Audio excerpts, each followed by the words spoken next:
Here we go with episode 2 of Marvel Studios' What If, the brand new MCU Disney Plus series that is off to a great start. Of course, we got episode 1 last week with What If Captain Carter were the first Avenger. Great episode. If you haven't already, go and check out my review and breakdown for that. But today, we are talking about episode 2, What If Tchalla were a Star-Lord. And also, just a quick side note there, I love how it's not just what if T'Challa were Star-Lord, what if he were a Star-Lord, which it's so perfect, and it's just like such a little detail there just in the title of the episode, and I just love it so much. And this episode I love so much as well. Way better, I love the first episode.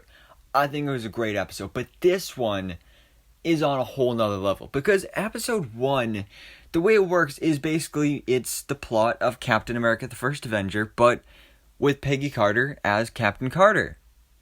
But then you have this episode, which really just hits different, because not only is it a completely new story here with new characters and at least new versions of these characters and all that stuff, but also on top of that is just a fun Guardians of the Galaxy story with also like vibes and mixes of Black Panther in there as well, which is honestly such a great combo that you never expect, but it works so well.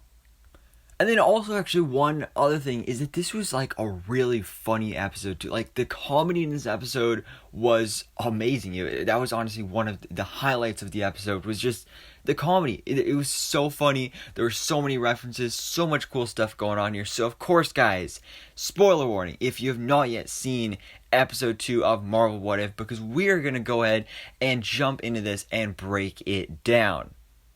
Alright, so we start off the episode with, it's very similar to Guardians of the Galaxy, where we start off with Peter Quill in the temple on Morag trying to steal the orb. But this time, of course, it's T'Challa doing it. And automatically, you jump right into it with huge differences here. Like, first of all, the fact that in Guardians of the Galaxy, Peter was like, I'm Star-Lord. And Korath was like, who?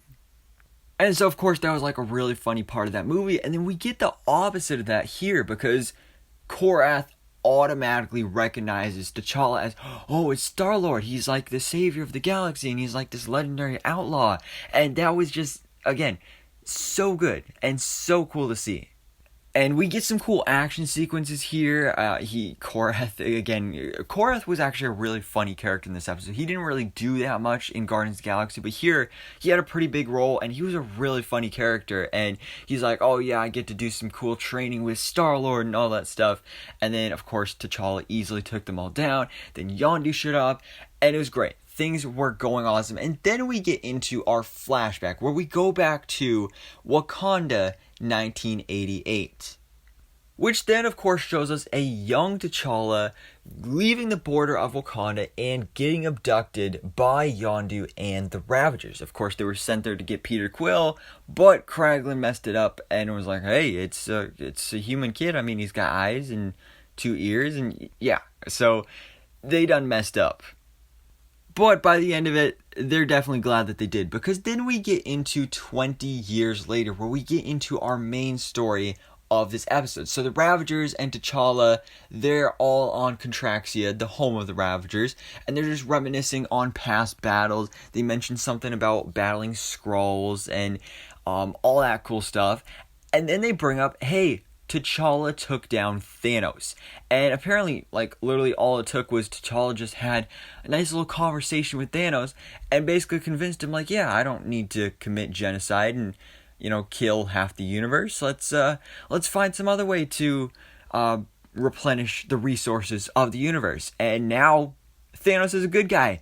He's an honorary member of the Ravagers, and that was so cool. I mean, first of all, just to see Thanos back here and like a good guy, but also to see that, like, just so, like, how it was so easy to make him a good guy. Like, T'Challa just had to sit down and talk to him.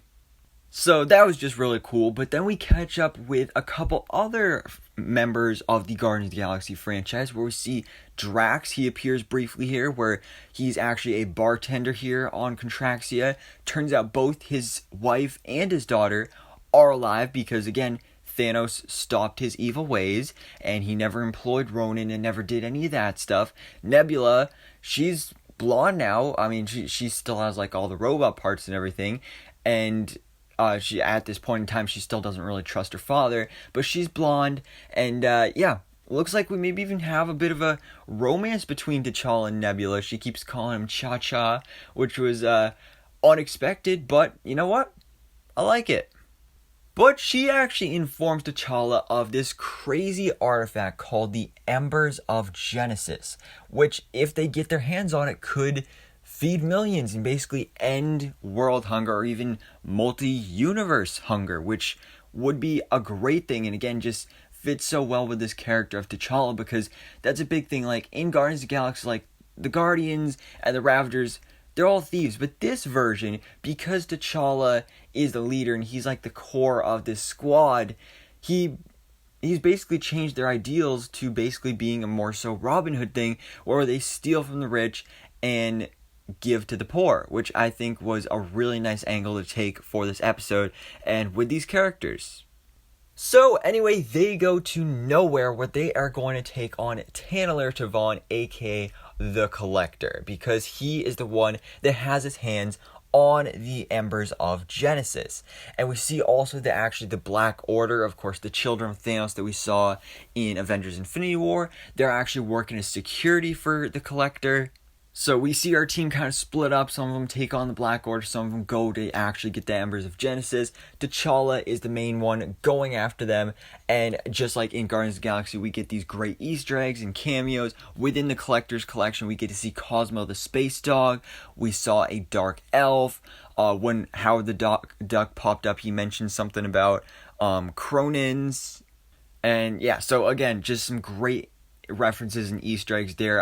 Howard the Duck and T'Challa actually team up to go find the Embers of Genesis, so that was another really cool thing. I mean, always great to see some more Seth Green as Howard the Duck in the MCU. That was great. And then, meanwhile, we have our Ravagers. We have Korath, Kraglin, Taserface, and Thanos battling the Black Order. But then, when we get back to T'Challa, he actually finds a Wakandan ship within the Collector's museum. And inside the ship, he actually sees an AI message from his father, T'Chaka, saying that they're looking for his son, T'Challa, and they're never going to stop looking and all this stuff. And then he realizes, like, he was lied to because Yondu told him that Wakanda was destroyed and he could never go back there. But then, plot twist, Nebula betrays them. They get thrown in this prison cell. And then we get this nice convo between Yondu and T'Challa about, like, Yondu was trying to protect him and everything because he didn't want him to go back to Earth. He wanted him to stay with the Ravagers. And, you know, he's just taking on that really nice father-son relationship that we saw grow between Peter Quill and Yondu in the Guardians movies.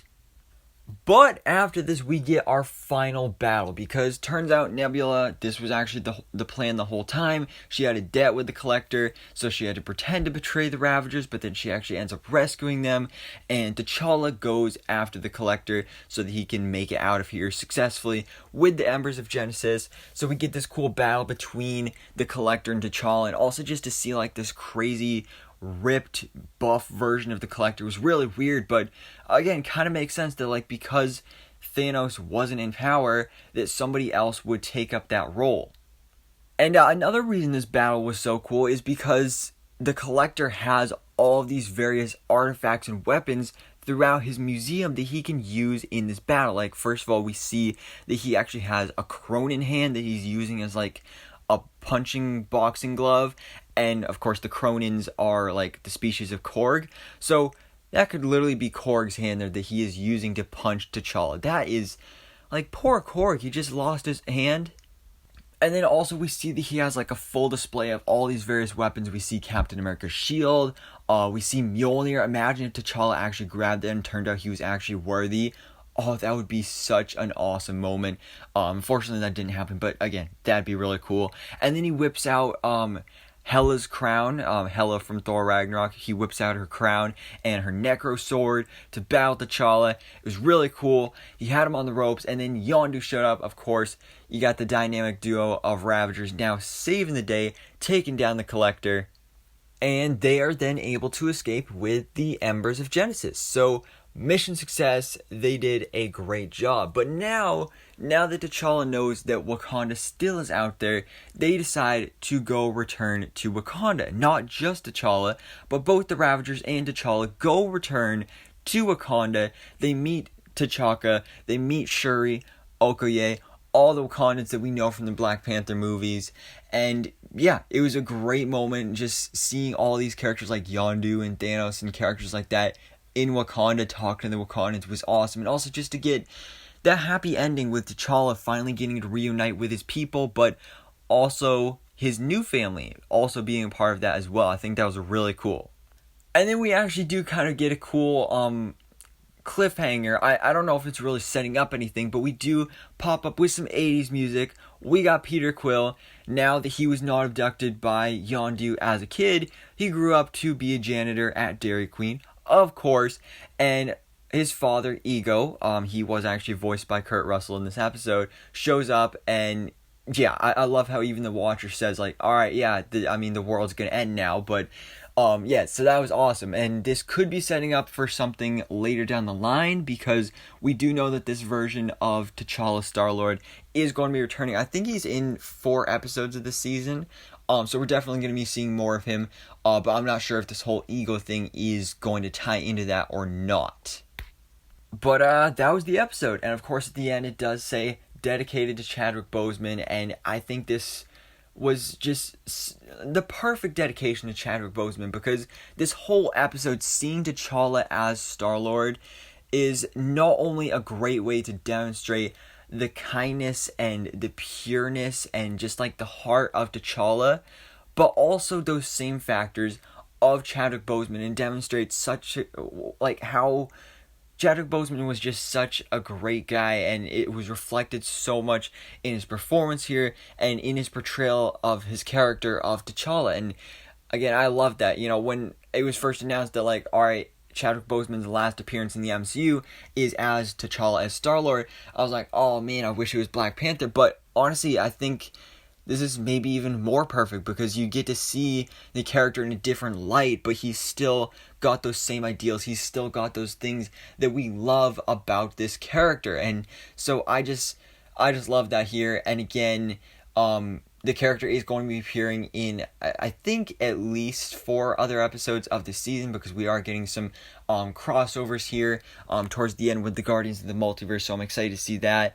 But yeah, another great episode, definitely my favorite so far. I absolutely loved it. Next week's episode, I'm not completely sure what it's about. It's supposedly some sort of like Avengers murder mystery. Loki's involved there. So we definitely got some interesting stuff going on there, but I'm super excited for that. Guys, I love this episode. Cannot wait for episode 3. But guys, let me know your thoughts in the comments below. What do you think about Marvel Studios' What If episode 2? What if T'Challa were a Star-Lord? And of course, as always, guys, thanks so much for watching. Please drop a like if you enjoyed this video, and hit the subscribe button so I can keep up to date on everything that goes on.